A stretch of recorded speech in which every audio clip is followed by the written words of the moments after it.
Good morning mga idol. Good morning Pilipinas. Ito at tumating na naman ang ating parcel na order. Ito. At maganda yung sorpresa ni TikTok Shop mga idol. Ito mga idol ang aking order. Scuban toothpaste mga idol. At dumating na. So, alam niyo ba mga idol? Dahil sale si TikTok Shop, so talagang gamitin natin na maging wisely sa pagbibili ng mga produkto dahil siyempre kung saan nang mura doon tayo dahil wala sa lahat yung salary natin hindi naman umi-increase at kailangan mapili rin tayo sa ating binibili para at least kahit pa paano ay nandun yung magiging solid din ang pera natin dahil mahirap kitain ng pera mga idol dahil sa mahal ang bilihin sa ngayon. Kaya ito mga idol, sinasamantala ko yung promo nila.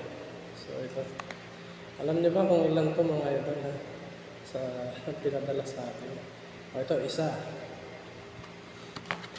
dalawa, charcoal mga idol toothpaste. Pampaputi ng ngipin. Lahat nito, ang mga product na dumating.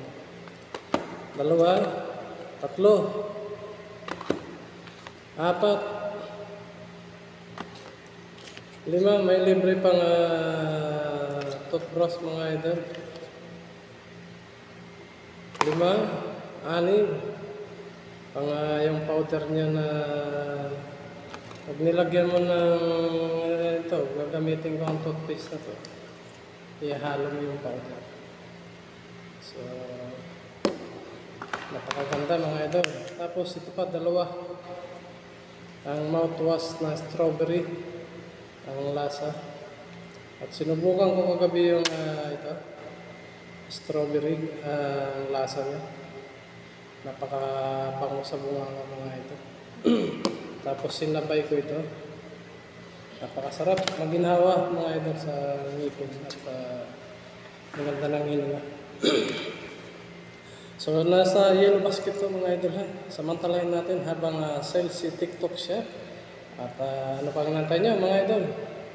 Pindutin nyo na ang yellow basket dahil sipin mo 8 piraso ang dumating sa akin mga idol. O 3 na itong hawak ko. 4 5 6 7 8. Ayan mga idol. Jackpot. Solid. Hindi na ako bibili ng toothpaste. So tagal ko nang gagamitin. Okay? So kaya maging wise lang tayo sa pagbili ng mga toothpaste natin mga idol. Libre pa. At may panibago naman tayong panibagong toothbrush. So yun lamang mga idol, ang aking update sa inyo. Okay, bye bye mga idol. Bye bye.